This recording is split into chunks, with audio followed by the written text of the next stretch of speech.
everyone. I'm so happy to be here. Thank you for having me. My topic is health is a lifelong investment. I figured if I'm going to speak about health in Gujarat, I should relate to money, right? So, it was over a decade ago, I walked into the gym, which was also my work, and I met a man who changed the course of my life forever. I married him, but come to find out, I married the family too. And that is one of the first lessons you learn when you marry into an Indian family. It wasn't long after my marriage started, my father-in-law sat me down and told me how I needed to go back to school, finish my doctorate, practice medicine, and get a real job. I told him I had a real job, and I loved it. And he said to me, "But what am I going to tell everyone else that you do?" In the first year, we traveled to India so I could meet the rest of the family. And in that very first day, I went to the club to do a workout. And instead of working out, I ended up teaching a fitness class instead. And it was that day I walked out of the gym, I looked at my husband and said, "I am going to help change the fitness industry in India." He told me I was crazy. And I looked at him and said, "Yes, I am crazy. It takes crazy people to make change." So, I spent the next 5 years traveling back and forth between America and India, studying the industry here, and getting a really good idea of what trainers knew and what people thought health and fitness was. And what I discovered very, very quickly was that my profession was not a highly reputable one. But I also found that people didn't have a really good sense of the input and output their body was capable of. This is an amazing machine we have, and people didn't know much about it. So, a few years ago, I felt I was in a really good place where I understood the industry here. I had learned how to do business here and packed my life up and moved to Ahmedabad. So I started my life in Gujarat.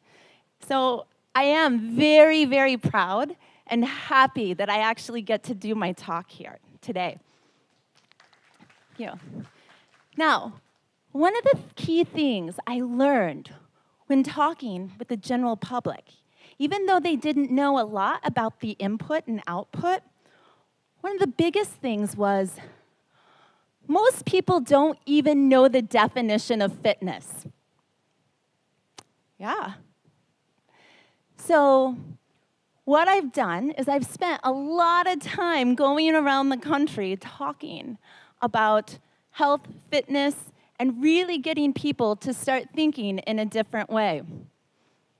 Now, because my job is not that highly looked upon still today, and while a lot has changed over the past decade since I started this mission, right?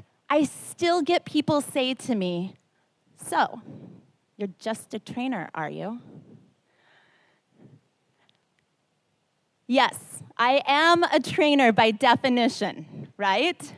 But I am in the profession of preventative medicine. My job is to help guide and educate you to living a healthier lifestyle. My job is to help keep you injury and disease-free. My job is to help improve the quality of your life. So I am more than just a trainer. And how many people can actually say they have a job that makes them feel good about themselves to other people and affect the people around them, right? I have the greatest job in the world. And I don't feel like I work a single day of my life, right? So my goal today, there we go. My goal today is simply to give you a fresh perspective of how you value your health, okay? And while I could talk science about the most complex, amazing machine we have here today, known to man, I'm going to keep it very simple because I want you to walk out of here really understanding that you can start investing in your health wealth today. Now, everywhere I have gone all over this country, I have heard people say, trainers are so expensive, where they spend 500 to 800 rupees an hour in smaller cities and refusing to pay more than 2,500 in larger cities like Mumbai and Delhi. Yet they'll spend the same amount of money drinking alcohol and eating unhealthy food on a night out. So the topic of what would you pay for a trainer got me thinking. What if we changed our perception and looked at our health as an investment? Think about it. When we're children, we are taught to invest in our future, to save money, invest in properties, businesses, financial market, for the security of our future when we're older, so we're not uncomfortable and suffer hardships. Why do we not look at our health in that way? So that we can move better, we're disease-free and pain-free, and have energy when we live out our senior years, improving our quality of life. Why do we not look at our health as a long-term investment rather than use and abuse it in our younger years, leaving it only something to think about once disease has set in or the damage is already done? We looked at our health as an investment. Think about short and long term. I'll make it very simple for you. Short-term investments are riskier, right? They can have really big returns, but you can suffer very quick losses. Now, think about trying to lose weight, okay? People turn often to diets. Diets are like a short-term investment. You can have quick weight loss, but because dieting actually confuses the body in a way that leads you onto a path to regain that weight you lost and possibly even more. Whereas long-term investment takes a longer period of time to make bigger gains, right? And are often more secure. If we ate well-balanced meals on a continuous basis, we would be able to sustain our weight and suffer less damage to the body. Now, what I want you to do is I want you to think about a bank account, okay? Now, if you actually took your bank account and we save, our wealth increases, right? Now, if we think about one day we lose our job and we have to take from our bank account. If we do not do anything about it, right, we eventually go broke. Now, take that same account. Stop thinking money, okay? And let's start thinking healthy choices as we fill up that health wealth and let it blossom and become healthy and strong and have energy and feel great. What do you think will happen if you stop making those healthy choices? You become more and more depleted, until one day you break.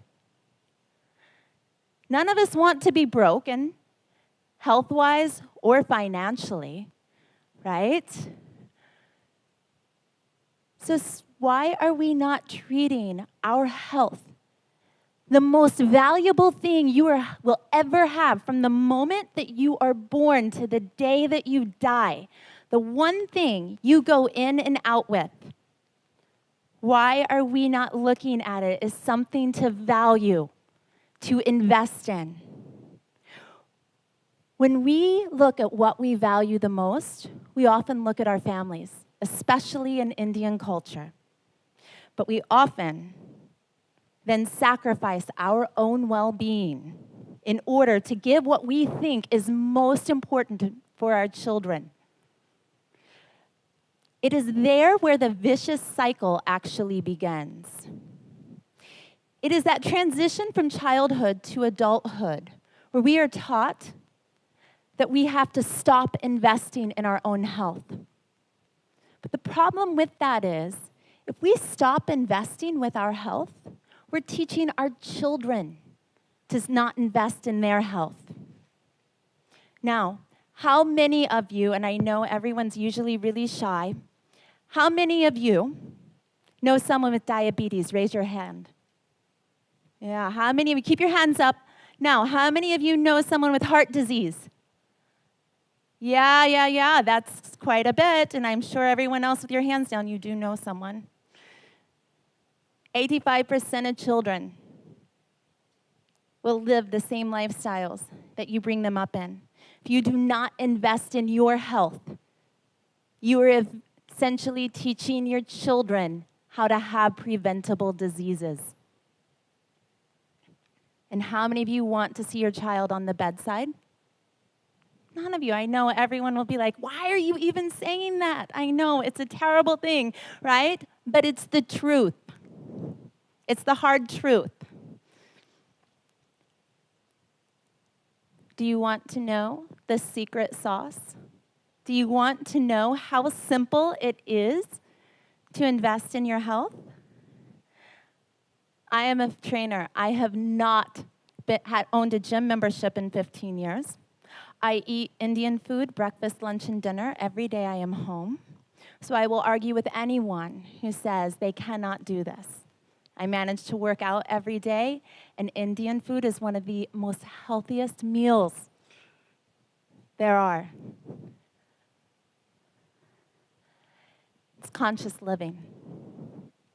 Now, you might wonder what that even means. Let me simplify it for you. It's a beautiful 4-step cycle. Every one of you in here can easily do it. Start with responsibility. That means there are no excuses. No excuses whatsoever. We are responsible for paying bills. We take responsibility for our jobs. We take responsibility for a lot of things in life. But what is more important than this? So, you stop making excuses, get your head out of the sand, and the two major next things are moderation. What I mean by moderation, I'm going to relate it to nutrition. We have the greatest cuisine in the world, and I will tell you, I ate Gujarati food for 2 years straight, and I love it. Okay? I love it. We do not have to eat like it is our last meal every day. Guess what? We get to get up tomorrow and do it again. 3 more times, sometimes more, right? So, moderation, you get to have it again and again. That's the great thing. So, be responsible, moderation. Move. Now, I also know here that a lot of people used to joke with me, well, it's so hard to get out and exercise and move. Well, let me tell you, our bodies were made to move. That's how it works. So, in order for us to be responsible, we need to move. You have to stop taking excuses and do it. You make that time. I guarantee you, everyone in here wastes at least 5 minutes a day. Probably 15 or more. Every little bit counts. And what happens when you start taking responsibility and you eat in moderation and you move? You create habits, and good habits. And guess what? Good habits make it easy for you to be responsible, to eat well, move, and the cycle continues. Now, I'll tell you that a few months ago, I freaked out about turning 40, okay? And so I decided I would take out the largest health insurance policy India had because I got worried. And I figured at 40, something's going to be off. But you know what? I started investing in my health wealth at the age of 4. I started in sports. And I didn't stop from there. Okay? And guess what? When that 25-page report came back to me, every single reading was in perfect range. I've spent my entire life dedicated to being responsible for this, okay?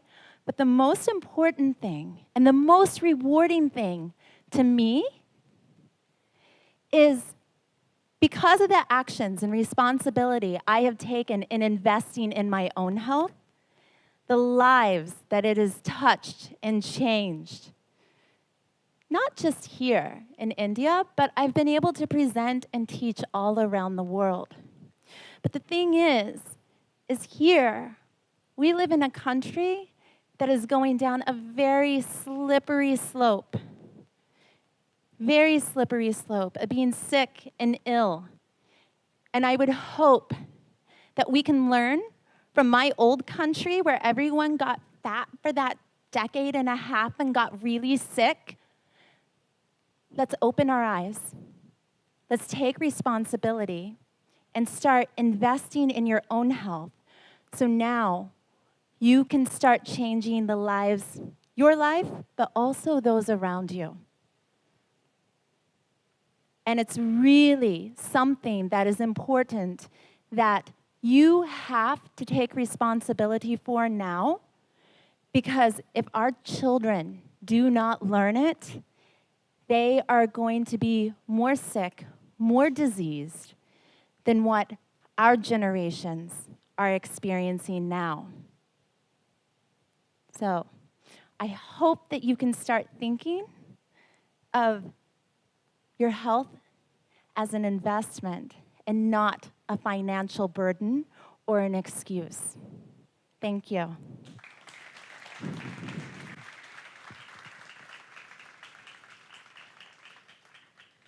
Now, I was over here speaking, and I do want to, first of all, thank the university and you students personally for the amazing job you have done. And all the universities that I have gone to and spoken at schools throughout the country, I am so excited to see a school like this who gives kids, and you still are kids, I can say that, I'm old enough to be your moms now.